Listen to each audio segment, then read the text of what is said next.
Well, a lot of people have been thinking about that, about who God is and who we are. Well, let me tell you who we are. This is kind of a good thing. First of all, you are a spirit. Yep, it says so everywhere. It says, within you, God within you. God is spirit. We know that. So spirit is you. That's the real you. However, you are a soul and you're a mind. So you're a spirit, a soul, and a mind. And you're riding around in the blood, guts, and vomit that make up your body, the physical side of you. So the physical you is like the automobile. When you get in an automobile, you turn on the key and you step on the starter, or that was my day, or you push the button, or I guess in this case now, you just turn on the key and the car starts. And then you start operating the car and you drive it where you want to and do what you want until you turn it off and you're there. Or where? Well, the funny thing is, to my way of thinking, that's life. That's life. That's the way you are. And so you're a spirit, a soul, and a mind in a physical body. Now, this mind thing is really tricky because we have a brain. And that's kind of like the computer. That's the hardware, you might say. And that brain can be programmed. Now, the mind cannot be programmed because the mind is the one that is the operating system. Operating system? Well, not necessarily the operating system. I guess there's lots of operating systems. There's emotions and thoughts and responses and so forth. But let me tell you, there is a universal mind. God again. See, that's the universal mind. And we can tap in to that universal mind anytime we want to. And we do frequently. They say there are new inventions. No, there ain't no new inventions. Think about it. When we went for centuries without electricity, and then all of a sudden they found electricity, and that was it. See, they didn't invent it. It was always there. Well, all of these things, like your computer, the chips, and they get smaller and smaller and more powerful.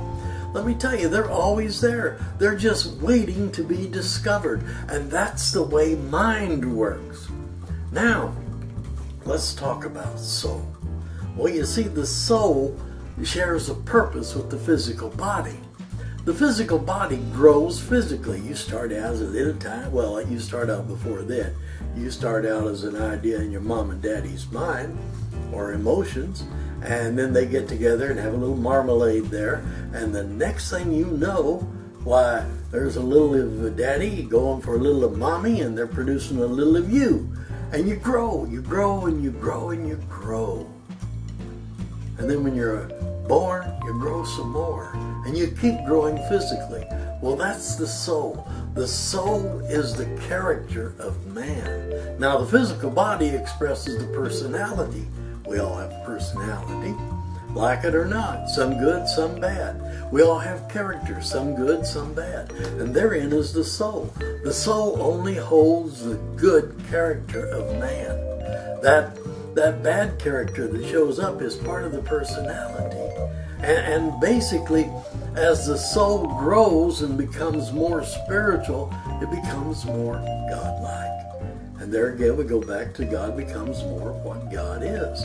Now think about that. It comes back to prayer and meditation and getting enlightenment and all that. Well, you have within you all the wisdom and knowledge that's in the universal mind. You can pull it out anytime you're ready, but you have to earn the right. You earn the right to everything, just as our God has earned the right to be our God.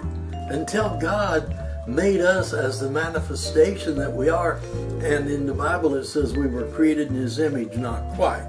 We were created in the nature of God, and that was the original interpretation. Nature, meaning we are everything in the small that God is in the large. Think about that. Isn't that a hoot? You can look at yourself day and night, night and day, And you can see the physical things that grows, but it's a little difficult to see the soul grow. But the soul is that character that holds for you, that's full of love, that expresses the kindness and the goodness and the forgiveness in your heart. That is the soul. And that's what God is. Now, let's talk a little bit about prayer. You can say, well, I can think of something of what I think I am, or what I am becoming, and that's all true. But, you see, time's up. Well, next week we'll cover some more of this, but I do want to thank you all for letting me share a little of the little that I know with you this week. God bless y'all.